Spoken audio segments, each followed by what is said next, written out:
Today, we are breaking down how to keep your roots thriving with proper dryback, good aeration, and one tool I swear by for healthy plants. Come on, let's get into it. But before we do, today's video is brought to you by Real Grow Lab. If you want to connect with the best growers from all over the world, get tips and tricks on how to grow the dankest plants possible, and not have to worry about the censorship we get from YouTube, Facebook, and Instagram. Go check out realgrowlab.com. Get all kinds of great grow talk Q&A. Plus, see all the stuff YouTube won't let me show you in these videos. Sign up and join our growing community over at realgrowlab.com. Or download the app at the Apple or Android App Store. Now let's get back to today's video. Come on, High C, this one's interesting. Yeah, let's talk about watering. I'm going to do a guilty admission. The second time I tried growing, Right. I thought my plant was sick and it needed more water. I actually had I didn't have enough nutrients in there. I added more water and killed my plant. Yes, and you probably would have been better off to do the opposite, which was let it dry back a little bit. So dry back is just, boy, it's pretty simple. It's letting the plant dry back from it being too wet. And why would I want to do that? Well, because we talk about like recharge is aerobic bacteria, aerobic microbes. The roots are aerobic, and that just means they need air to thrive. They need a mix of air and water. So when you just saturate them with water, you are drowning them, and you are going to destroy their performance and literally kill the plant that way. Okay. In my defense, I didn't understand all of this. Sure. And I just knew that plants needed water. So I kept pouring water on, and then when the plant finally died, I pulled it up, and the roots were like mushy and gross. Yep. And I felt like a fool. Okay, so let's talk about why is it important to get the watering right? Instead of getting the watering right, let's talk about getting the aeration right. The right amount of air to water ratio is really what's going to affect your performance. All right, so specifically talking about dryback, right? Now that I understand it a little bit better, I've heard people say that doing the dryback actually encourages the roots to grow. Yeah. As soon as when it gets dry around those roots, what do? They go and explore looking for more areas of moisture. So yeah, it promotes root growth, root expansion is what it does. Okay, and I know that plants act differently during veg and bloom. They need different nutrients. They need different light. Does dryback affect the plant differently during veg and bloom? This is where it gets into that crop steering we talk about. And yeah, think about it. What are you trying to do in veg? You're trying to expand the root zone, right? So you're going to want more. They do the cyclical irrigation, but they'll do more bursts of wet, dry. So they're really trying to expand that root zone. In flower, what you're trying to do is give the plant a little bit of stress to make those secondary metabolites. So they'll do longer dry backs when they go to flower for, to stress the plant out a little bit more water stress. Oh, okay, cool. Let's talk about the dangers of overwatering and underwatering. I kind of already talked about the dangers of overwatering. Sure. Let's get into it a little bit. Didn't I talk about the dangers of underwatering when I went to go check my plants yesterday? Oh, I was talking to you beforehand about it, that I went to go check my plants. I had little solo cups, and I was debating whether to go check them tonight or in the morning. And I went at night, and sure enough, they were about to wilt. You know what, though? They didn't wilt, and they were thriving. Plants do, the cannabis plant does like it when it goes from wet to dry. It really will push some new growth out. Hey, but it's a real slippery slope. The difference between having a plant that's going to wilt and not come back and be really damaged to a plant that is just thriving, doing everything it can with its root system to look for more water and expanding its root system big time. There is a fine line between that. So, man, we should figure that out too. And one thing I do want to say is as plants dry out or as that media dries out, the concentration of nutrients in that media goes up. So if the salts are, we talk about salts, fertilizer salts, the concentration of those don't just evaporate with the water.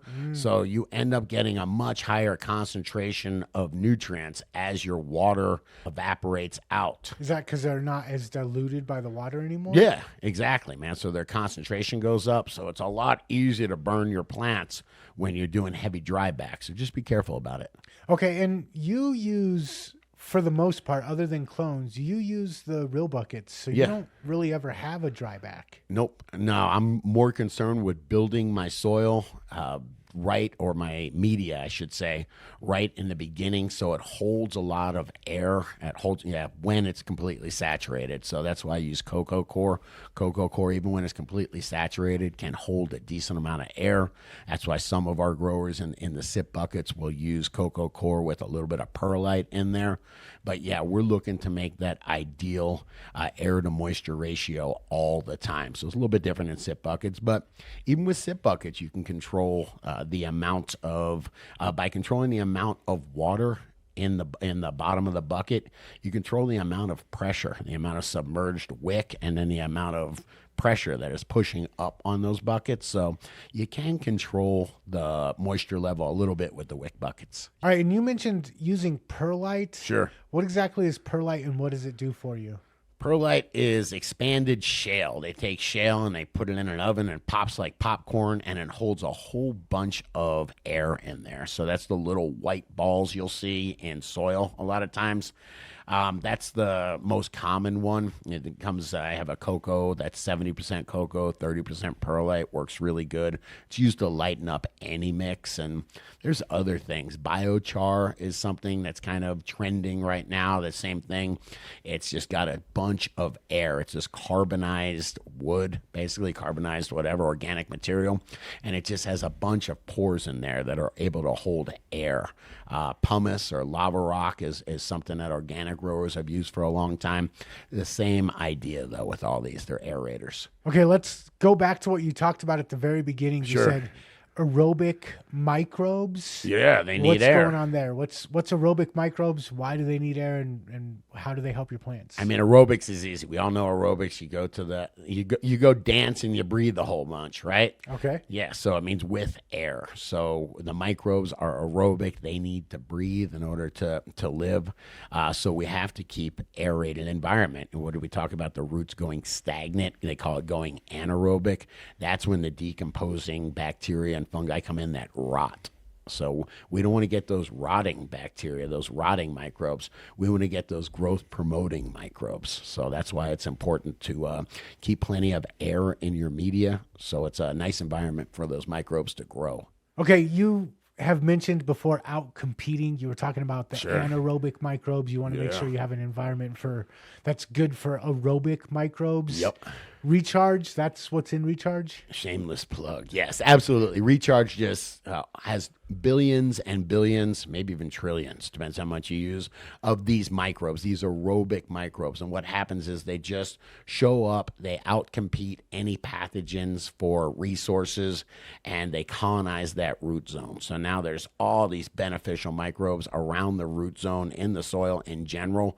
So when you've got a watering can that you left out in the garage that might have something growing inside it and you use it, well, those pathogens can't even get a foothold in there. They're being outcompeted 10 million to 1, 10 billion to 1, bro. But to make sure any of those microbes work, whether it's the microbes in recharge or whatever, you have to have an aerated soil. These are aerobic microbes, and they need air, the right air to moisture ratio in the soil.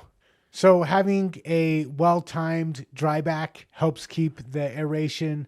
We talked about, though, we don't always have a dryback when we're Sure. using real buckets. I'm a huge fan of them. I don't think I'll go back to using any other way of watering, but they don't have the dryback. Let's talk about how they still accomplish keeping that good environment for the microbes. Yeah, I want to say that having a well-constructed soil is really the key. It's not necessarily drybacks. I grow amazing weed with no dryback whatsoever. I was always into automation, so for most of my life, I have been growing with no dryback, whether it's rock wool and just dripper, cyclical irrigation. So this is kind of something a bit new to me. So it's more of a performance increase, I think, a performance stressor. One more thing I do want to say about choosing these medias. I choose cocoa because it can get really dry. It can have a real aggressive dry back, and then you put some water on there and it re-wets really easy. I've used peat before, and peat, they call it going hydrophobic. It means once it gets really dry, you'll see it sometimes. I poured water on houseplants before, and it just rolls off the side. That's called hydrophobic, and so you have to water it really slowly.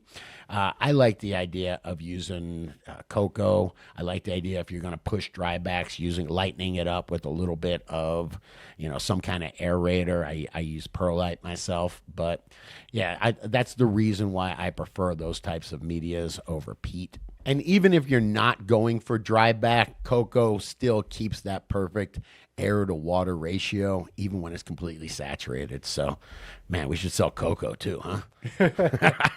Real growers cocoa coming soon. Good stuff. Hey, I'd be remiss if I didn't say with cocoa core, there's all different qualities of it. Don't forget it's a coconut. A lot of times it's floated down salt water. They're grown in high salt environments. So the quality of the coconut, how old the coconut husk rather, how old it is, how it's been stored, how it's been washed, how it's been buffered, all that's the difference between a $1 block of cocoa and a $5 block. I use Canna cocoa myself, but just get a good quality cocoa or else you will have issues. But that is just my 2 cents on watering and keeping your root zone healthy and thriving.